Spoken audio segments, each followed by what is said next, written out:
चंदन नगर गांव के बाजार में केशव आम का ठेला लगाकर खड़ा था। कुछ देर बाद एक ग्राहक वहां आया। तुम्हारे आम देखने में तो बहुत सुंदर लग रहे हैं, लेकिन पहले मैं चेक करके देखूंगा, तभी खरीदूंगा। केशव मुस्कुराया। हाँ हाँ, क्यों नहीं, देख लीजिए, बहुत मीठे हैं। ग्राहक ने एक आम उठाया और चख कर देखा।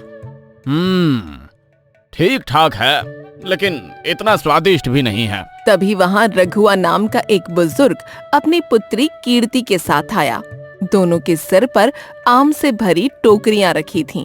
दोनों ने अपनी टोकरियां जमीन पर रख दी। ग्राहक की नजर जैसे ही टोकरियों पर पड़ी, वो तेज कदमों से रघुआ के पास गया। तुम्हारे आम भी मुझे ठीक लग रहे हैं। मैं तुम्हारे सारे आम खरीद लूंगा, अगर आम मीठे हुए। लगता है चंदन नगर में नए आए हो।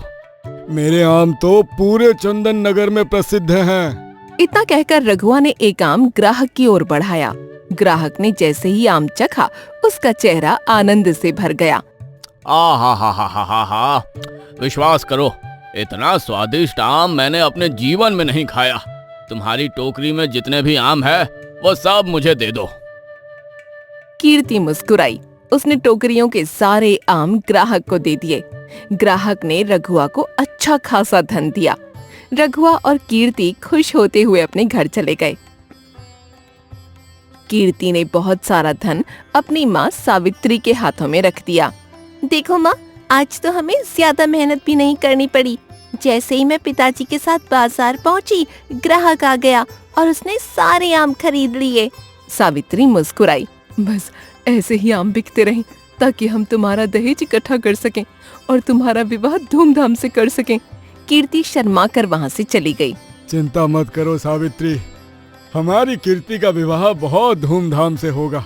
देखना, मैं पूरे गांव को दावत दूंगा। हाँ। दूसरी ओर केशव शाम तक बाजार में बैठा रहा, लेकिन उसके आम नहीं बिके। शाम को केशव ठेला लेकर सीधा जमींदार की हवेली पहुंचा। ठेले पर रखे आम देखकर जमींदार का मुनीम लाला बोला, अरे ये क्या, सुबह जितने आम बेचने के लिए दिए थे उतने ही वापस ले आया। बेचने भी गया था या नहीं? बेचने गया था और सुबह से शाम तक मक्खियां मारता रहा। अब मैं क्या करूं, जब जमींदार के आम खरीदने को कोई तैयार ही नहीं है, जबकि जमींदार के बगीचे से ही रघुआ और कीर्ति आम तोड़कर ले जाते हैं और उनके आम चुटकियों में बिक जाते हैं। लो, मुझे मेरी शाम तक की मजदूरी दे दो। अरे कैसी मजदूरी? एक भी आम तो तूने बेचा नहीं। अरे जब तुम्हारे आम लोग खरीदना नहीं चाहते, तो क्या मैं जबरदस्ती उनके मुंह में घुसा दूं? देखो लाला, तुम अच्छी तरह जानते हो मैं किस मिजाज का आदमी हूँ। जब मैं अपनी पर आता हूँ ना, तो जमींदार तक से बदतमीजी कर देता हूँ। फिर तुम्हारी तो कोई औकात ही नहीं है। अरे केशव, तू तो मेरी बात का बुरा मान गया। अच्छा, ले अपनी मजदूरी ले। इतना कहकर लाला ने कुछ सिक्के निकालकर केशव को दे दिए। केशव सिक्के लेकर वहाँ से चला गया। उसके जाते ही लाला क्रोधित हो गया। यह जमींदार ने केशव को कुछ ज्यादा ही मुंह लगा लिया है। आज तो जमींदार से बात करनी ही पड़ेगी। हाँ। इतना कहकर लाला जमींदार के पास चला गया। लाला ने जमींदार को सारी घटना बता दी। केशव मुझसे बदतमीजी करके गया है। बकवास बंद करो। तुमसे कितनी बार कहा है कि सबसे उल्टा सीधा मत बोला करो। उसकी मजदूरी दे दिया करो, चाहे आम बिके या ना बिके। हाँ, लेकिन ऐसा कब तक चलेगा? अरे आम का बगीचा आपका है और उसी बगीचे से रघुआ धनवान हो रहा है। आपने बगीचे का जो हिस्सा रघुआ को दे रखा है, वहाँ के आम सबसे मीठे होते हैं। आखिर आप रघुआ पर इतना मेहरबान क्यों है? जमींदार ने लाला की ओर देखा। वो गहरी सोच में डूब गया। मैं उस पर मेहरबान नहीं हूँ, लेकिन मेरे पिताजी जरूर थे। क्या मतलब? ये बात 20 वर्ष पुरानी है। उस समय मुझे व्यापार से कोई मतलब नहीं था। मैं दिन भर अपने दोस्तों के साथ आवारागर्दी करता और जंगल में शिकार खेलता था। उस समय मेरे आम के बगीचे की देखभाल मेरे पिताजी करते थे और रघुआ उसी बगीचे का माली था। चंदनपुर गांव में देवदत्त चौधरी नाम का एक दयालु जमींदार रहता था। जमींदार देवदत्त अपने आम के बगीचे में खड़ा था। कुछ देर बाद वहाँ रघुआ नाम का एक युवक आया। जमींदार देवदत्त मुस्कुराया। मैं तेरा ही इंतजार कर रहा था रघुआ, और हमेशा की तरह तू समय से पहले आ गया। रघुआ ने हाथ जोड़ लिए। मेरा बस चले तो मैं ये आम का बगीचा छोड़कर जाऊं ही नहीं। यहाँ से जाने के बाद तो मेरा मन कहीं नहीं लगता। अगर आप नहीं होते जमींदार तो पता नहीं मेरा क्या होता। अरे बस बस, अब ज्यादा बातें मत कर। तेरी मेहनत देखकर ही मैंने तुझे बगीचे में माली की नौकरी दी है। अच्छा सुन, तुझे जंगल जाना है। जंगल में कुछ चंदन के वृक्ष हैं और मुझे चंदन की लकड़ियों की थोड़ी आवश्यकता है। तुझे वो लकड़ी मेरे लिए लेकर आनी है। जैसी आपकी आज्ञा। कुछ देर बाद रघुआ घने जंगल में चंदन की लकड़ियां काट रहा था। तभी उसके कानों में किसी के कराहने की आवाज पड़ी। रघुआ चौंक गया। ऐसा लग रहा है जैसे कोई घायल है। रघुआ आवाज की दिशा में चला गया। उसने देखा कि एक साधु जमीन पर लेटा हुआ दर्द से कराह रहा था। आपको क्या हुआ साधु महाराज?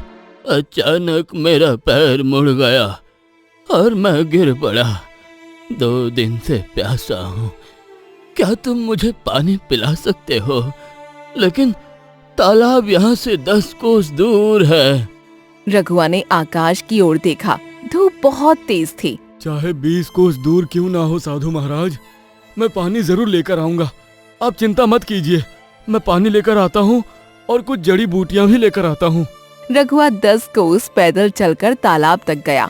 उसने कलश में जल भरा, कुछ जड़ी बूटियां तोड़ी। वो वापस साधु के पास आया। उसने साधु को पानी पिलाया और जड़ी बूटियों का लेप उसके घावों पर लगा दिया।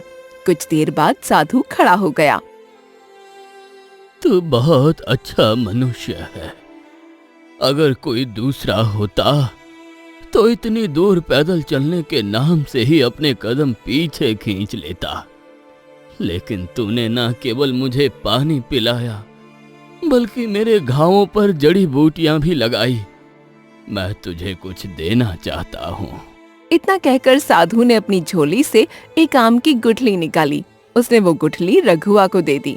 ये आम की गुठली तुम किसी भी बगीचे में गाड़ दोगे तो उस बगीचे के आम इतने मीठे और स्वादिष्ट होंगे कि जो भी चखेगा बिना खरीदे नहीं रह पाएगा। इतना कहकर साधु वहाँ से चला गया। कुछ देर बाद रघुआ चंदन की लकड़ियां लेकर हवेली पहुंच गया।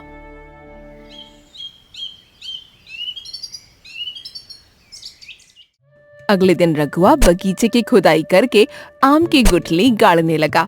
तभी जमींदार देवदत्त वहाँ आ गया। अरे रघुआ, आखिर जमीन में क्या कर रहा है?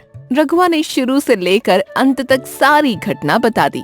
अगर आपके आम के बगीचे के आम स्वादिष्ट और मीठे हो जाएंगे तो आम बहुत ज्यादा बिकेंगे और आपको बहुत लाभ होगा। जमींदार देवदत्त मुस्कुराया।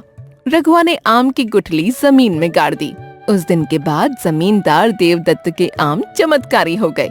जो भी उन आमों को चखता वो उन्हें खरीदे बिना नहीं रह पाता। आम के व्यापार में बहुत ज्यादा मुनाफा होने लगा। एक दिन जमींदार देवदत्त ने रघुआ से कहा, जब से तूने ये गुठली जमीन में गाड़ी है तब से व्यापार में इतना मुनाफा हुआ है जितना वर्षों में नहीं हुआ था। रघुआ, आज से मेरे बगीचे के 20% हिस्से के आम तेरे हैं। ये सुनकर रघुआ बहुत खुश हो गया। समय ऐसे ही बीतता रहा। कुछ दिनों बाद जमींदार देवदत्त बीमार पड़ गया। एक दिन उसने अपने पुत्र शंकर को बुलाया। शंकर, मेरा आखिरी समय आ गया है। मुझे लगता है अब मैं ठीक नहीं हो पाऊंगा, लेकिन जाते जाते मैं एक वसीयत करके जा रहा हूँ। रघुआ को मैंने आम के बगीचे का 20% हिस्सा दे दिया था।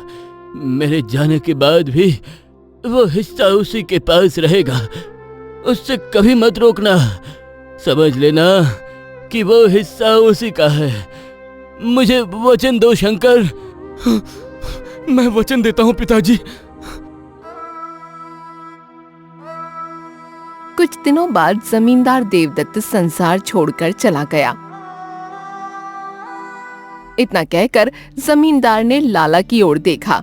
उस दिन के बाद से मुझे अपने बगीचे का 20% हिस्सा रघुआ को देना पड़ रहा है।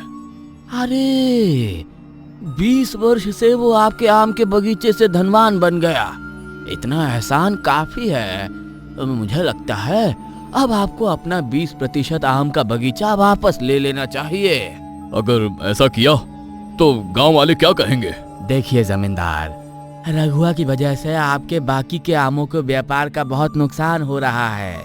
उसके 20% हिस्से के आम बहुत स्वादिष्ट होते हैं और आपके 80% हिस्से के आमों में उतना स्वाद नहीं होता। उसके आम आपके आमों से दुगनी कीमत बिकते हैं। आम का बगीचा आपका है, लेकिन नाम रघुआ का दूर दूर तक प्रसिद्ध हो रहा है। जमींदार गहरी सोच में डूब गया।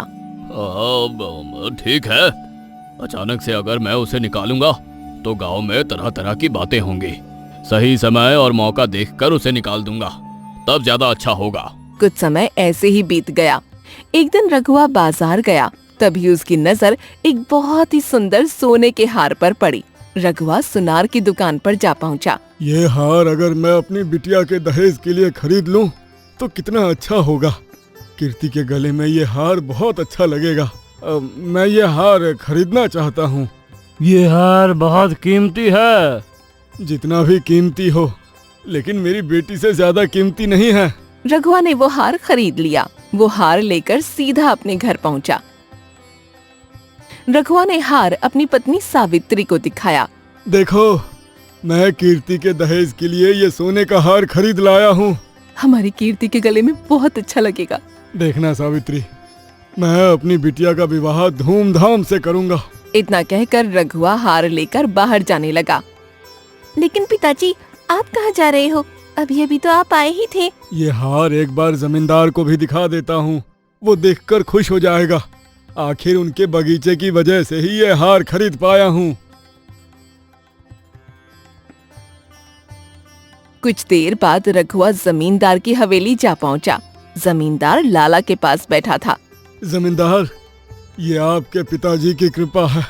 अगर उन्होंने मुझे अपने बगीचे का 20% हिस्सा नहीं दिया होता तो मैं ये कीमती हार कभी अपनी बेटी के लिए नहीं खरीद पाता। देखिए कैसा लग रहा है। मैंने ये कीर्ति के दहेज के लिए खरीदा है। ऐसे हार तो हमारी हवेली की अलमारियों में पड़े रहते हैं। तूने पहली बार खरीदा है, इसलिए ज्यादा खुश हो रहा है। अच्छा लग रहा है।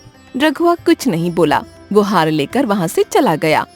रघुआ के जाने के बाद लाला जमींदार से बोला, देखिए, अरे इतना कीमती हार मालिक खरीद ले आया।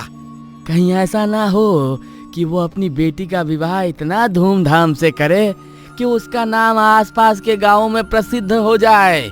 जमींदार क्रोधित हो गया। तुम नहीं जानते, जब मैंने उसका हार देखा तो मुझे कितना गुस्सा आया। अरे गुस्सा क्यों नहीं आएगा? वो हार आपके धन का था। भला उसकी क्या औकात कि वो पीतल का हार भी खरीद सके। अब मैं किसी भी कीमत पर उससे अपना बगीचा छीनना चाहता हूँ, लेकिन कैसे? जब आपके पास बुद्धिमान मुनीब मौजूद है तो आपको सोचने की क्या जरूरत है। मेरी बात सुनिए, रघुआ हार को पूरे गांव को दिखाता फिर रहा है। आपके पिताजी के समय के कुछ सोने और चांदी के बर्तन हवेली में रखे हैं। आप उन बर्तनों को रघुआ के हिस्से वाले बगीचे में गड़वा दीजिए और उसके ऊपर चोरी का आरोप लगा दीजिए। गांव में अफवाह फैला दीजिए कि रघुआ बहुत समय से आपकी हवेली में चोरी कर रहा है और उसी चोरी के पैसों से उसने ये हार खरीदा है। गांव वाले आपकी बात पर विश्वास करेंगे। मैं गवाही दे दूंगा कि मैंने अपनी आंखों से उसे बर्तन चुराकर बगीचे में गाड़ते हुए देखा है। जब खुदाई होगी तो सब उसे ही दोषी समझेंगे। इस तरह आप उसे बगीचे से भी निकाल देंगे और उसका हार भी छीन लेंगे। क्या बुद्धि पाई है तूने? तूने तो चाणक्य को भी मात दे दी। जा, अभी जा और हवेली के सोने चांदी के बर्तन रघुआ के हिस्से वाले बगीचे में गाड़ दे। मैं कल ही रघुआ का किस्सा खत्म कर देता हूँ।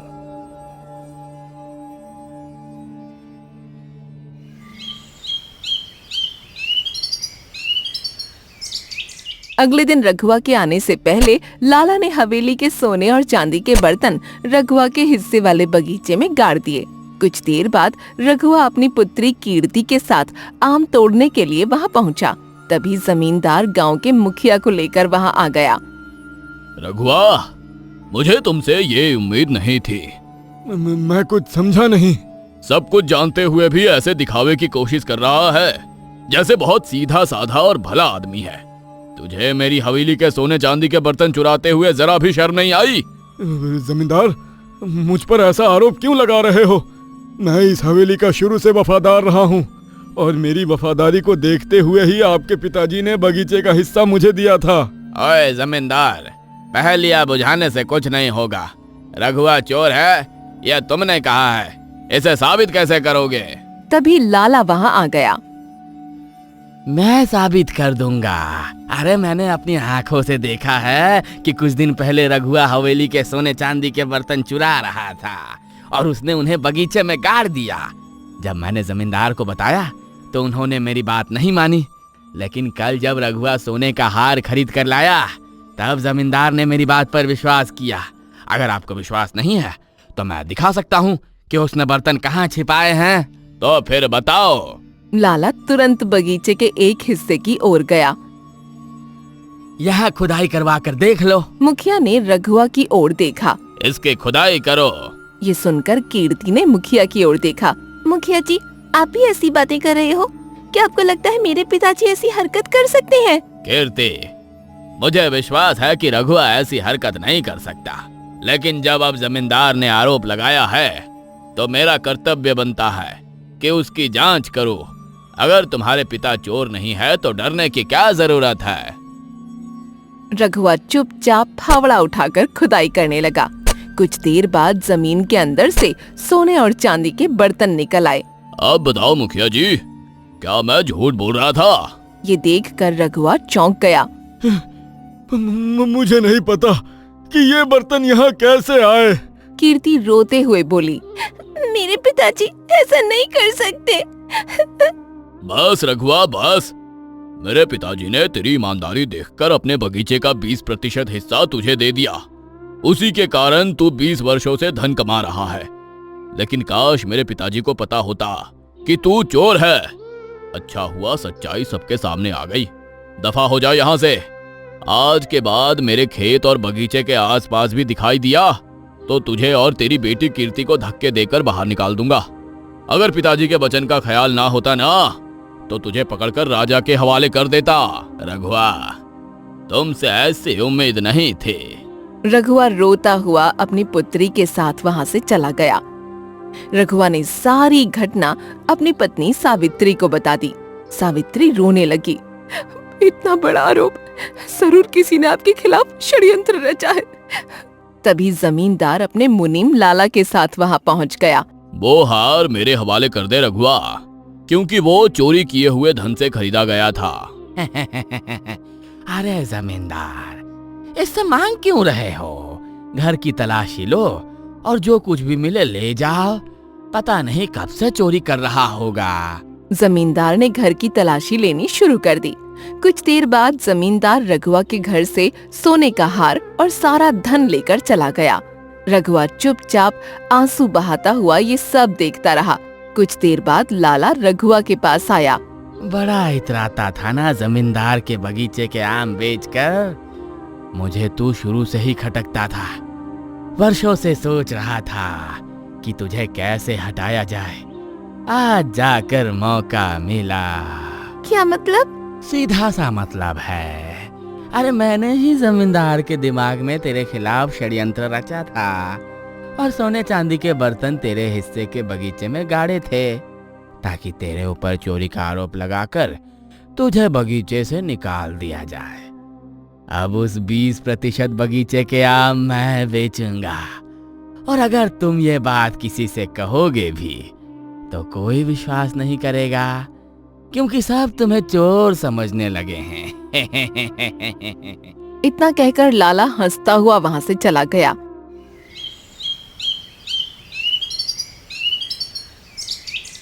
समय ऐसे ही बीतने लगा। रघुआ को हर कोई चोर की नजर से देखने लगा।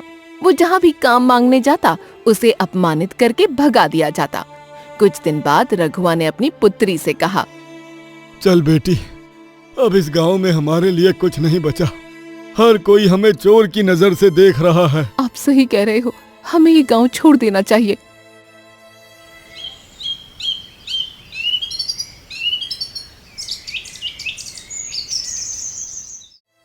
अगली सुबह रघुआ, सावित्री और कीर्ति गांव छोड़कर जंगल के रास्ते दूसरे राज्य की ओर निकल गए।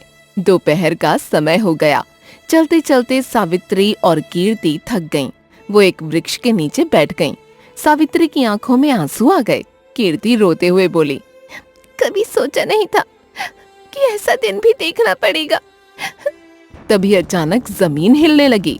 रंग बिरंगी किरणों के साथ जमीन के अंदर से एक सुंदर आम का वृक्ष निकल आया। देखते ही देखते वो विशाल वृक्ष बन गया। उस पर विशेष प्रकार के आम लगे हुए थे। ये देख रघुआ चौंक गया। तभी रंग बिरंगी किरणों के साथ एक सुंदर स्त्री प्रकट हुई। तुम जिस वृक्ष के नीचे बैठे हो, उसी वृक्ष पर मेरा वास है। तुम तीनों के मन पवित्र हैं। मैं तुम्हारे साथ हुए धोखे के बारे में सब जानती हूँ। धैर्य रखो, तुम्हारे साथ न्याय होगा। ये आम का वृक्ष तुम्हारा है, लेकिन याद रखना, अगर सच्चे मन से इसके आम गरीबों को खिलाओगे तो ये तुम्हें इतना लाभ देगा कि तुम संसार के सबसे धनी व्यक्ति बन जाओगे। और अगर लालच के मन से कोई भी इस आम को छुएगा तो वो राख में बदल जाएगा। इतना कहकर जंगल की देवी वहां से गायब हो गईं। ये देखकर रघुआ, सावित्री और कीर्ति चौंक गए। हैं? लगता है भगवान ने हमारी सहायता कर दी। रघुआ, सावित्री और कीर्ति आम तोड़कर अपने गांव वापस आ गए। उन्होंने आम बेचने शुरू किए। कुछ ही दिनों में रघुआ का धंधा फिर से जम गया। एक दिन एक सैनिक रघुआ के पास आया। मैं तुम्हारे आमों की बहुत प्रशंसा सुन चुका हूँ। आम का माहौल चल रहा है और महाराज का आम खाने का मन कर रहा है।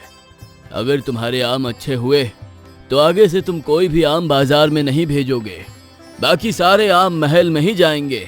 यह तो मेरा बहुत बड़ा सौभाग्य होगा। सैनिक आम लेकर वहां से चला गया। राजा विक्रम ने जैसे ही आम खाए वो खुश हो गया। इतना स्वादिष्ट आम हमने पहले कभी नहीं खाया। सैनिक, आज से ये सारे आम महल में ही आएंगे। सैनिक ने ये खुशखबरी रघुआ को दे दी। उस दिन से रघुआ के आम महल में अच्छी कीमत पर जाने लगे। रघुआ, सावित्री और कीर्ति रोज जंगल जाकर आम तोड़ते और महल में बेचते रहते। धीरे धीरे रघुआ की किस्मत बदल गई। देखते ही देखते वो अपने गांव का एक धनवान व्यक्ति बन गया। रघुआ की स्थिति देखकर जमींदार बुरी तरह से चिढ़ गया। उसने अपने मुनीम लाला की ओर देखा। सोचा था रघुआ को बगीचे से निकाल दूंगा तो वो बर्बाद हो जाएगा, लेकिन ये तो बर्बादी से आबादी तक पहुंच गया। अरे पता नहीं कहां से आम लेकर आ रहा है और इसके आम सीधे राजमहल जा रहे हैं, जबकि बगीचा मेरा है और मेरे आमों की और कोई देख भी नहीं रहा। आपकी बात सुनकर इस चाणक्य की खोपड़ी में एक और विचार आया है। तो फिर अपना विचार जल्दी से बताओ। महाराज के पास चलते हैं और कहते हैं कि रघुआ चोर है, पता नहीं कहां से चोरी करके आम आपको बेच रहा है। कहीं ऐसा ना हो कि आपकी प्रतिष्ठा धूमिल हो जाए। गांव वाले भी रघुआ के खिलाफ गवाही दे देंगे। वाह मेरे चाणक्य, वाह, तुमने तो कमाल कर दिया। ये शुभ काम अभी करते हैं। कुछ ही देर में जमींदार और लाला राजा विक्रम के दरबार में जा पहुंचे। कौन हो तुम? महाराज, मैं उसी गांव का जमींदार हूँ जिस गांव के आप आम खा रहे हैं। अच्छा, तुम रघुआ के गांव के हो? महाराज, हम आपको सचेत करने के लिए आए हैं। क्या मतलब? महाराज, रघुआ एक चोर है। कुछ समय पहले वो जमींदार के बगीचे के आम बेचकर अपना पेट पालता था, लेकिन फिर जमींदार के सोने चांदी के बर्तन चुराकर धन कमाने लगा। सारा गांव इस बात का गवाह है। मुझे डर है कि कहीं वही चोरी के आम आपको ना बेच रहा हो। अगर ऐसा हुआ तो लोग क्या कहेंगे कि एक राजा चोरी के आम खरीद रहा है। अरे आपकी प्रतिष्ठा धूमिल हो जाएगी। ये सुनकर राजा विक्रम क्रोधित हो गया। अगर ये सत्य हुआ तो विश्वास करो, रघुआ को ऐसा दंड देंगे जो इतिहास में लिखा जाएगा। लेकिन अगर ये झूठ हुआ तो वही हाल तुम्हारा होगा। राजा विक्रम ने सैनिक की ओर देखा। जाओ, रघुआ और उसके परिवार को यहां लेकर आओ। कुछ ही देर में रघुआ, कीर्ति और सावित्री दरबार में खड़े थे। तुम्हारे गांव के जमींदार का कहना है कि तुम चोर हो और तुमने इसकी हवेली के सोने चांदी के बर्तन चुराए हैं। सारा गांव इस बात का गवाह है। सच बताओ, तुम आम कहां से लेकर आ रहे हो, नहीं तो तुम्हें दंडित किया जाएगा। महाराज, मुझे षड्यंत्र में फंसाया गया था। ये बात मुझे स्वयं लाला ने बताई थी कि वो मुझसे ईर्ष्या करता था, इसलिए उसने जमींदार के कान भरे। और रहा सवाल कि मैं आम कहां से लेकर आ रहा हूं। इतना कहकर रघुआ ने जंगल की सारी घटना राजा विक्रम को बता दी। देखा महाराज, कहा था ना आपसे कि ये चोर है। ऐसा कैसे संभव हो सकता है कि जमीन फट जाए और उसमें से वृक्ष निकल आए और जंगल की देवी दर्शन दे दे। महाराज, मेरे पिताजी सत्य बोल रहे हैं। हम ये तभी मानेंगे जब हम उस वृक्ष को अपनी आंखों से देख लेंगे। कुछ देर बाद राजा विक्रम, रघुआ, सावित्री, कीर्ति, जमींदार, लाला और कुछ सैनिक जंगल पहुंचे। वहां एक विशेष प्रकार का आम का वृक्ष खड़ा था। उस वृक्ष पर लगे आम देखकर लाला चौंक गया। हैं, इतने सुंदर और स्वादिष्ट आम मैंने कभी नहीं देखे। अगर ये वृक्ष मुझे मिल जाए तो मैं बहुत धनी हो जाऊंगा। इतना कहकर लाला ने जैसे ही आम तोड़ा, तभी वृक्ष के अंदर से एक स्त्री की आवाज गूंजी, तेरे मन में लालच है। अगले ही पल लाला राख में परिवर्तित होकर उड़ गया। ये देखकर राजा विक्रम डर गया। लाला का राख में बदलना इस बात का संकेत है कि रघुआ सत्य बोल रहा था। अब तुम सच्चाई अपने मुंह से बता दो। जमींदार बुरी तरह घबरा गया। उसने सारी सच्चाई बता दी। अब मुझे क्षमा कर दीजिए महाराज, अब मुझसे लालच में गलती हो गई। तुम क्षमा के योग्य नहीं हो, तुम्हें दंड दिया जाएगा। नहीं महाराज, जमींदार चाहे जैसा भी हो, लेकिन मैं इनके पिता का बहुत सम्मान करता था। 20 वर्षों तक मैं इनके ही बगीचे के आम बेचकर अपना गुजारा करता रहा हूँ। इन्हें क्षमा कर दीजिए। ये सुनकर राजा विक्रम प्रसन्न हो गया। तुम बहुत अच्छे इंसान हो, मैं इसे क्षमा करता हूँ। राजा विक्रम ने जमींदार की ओर देखा। अगर तुम्हारी आंखों में जरा भी शर्म बाकी है तो गांव में सबके सामने अपनी सच्चाई बता दो और रघुआ को निर्दोष साबित करो। फिर राजा विक्रम ने रघुआ की ओर देखा। अब से मेरे महल में आम केवल तुम्हारे ही वृक्ष के आएंगे। इतना कहकर राजा विक्रम वहां से चला गया। जमींदार हाथ जोड़कर रघुआ से क्षमा मांगने लगा। उसकी आंखों में पछतावा साफ झलक रहा था। वो रघुआ, सावित्री और कीर्ति को लेकर गांव आ गया। उसने गांव वालों के सामने सारी सच्चाई बता दी। गांव वालों ने रघुआ को फिर से सम्मान की दृष्टि से देखना शुरू कर दिया।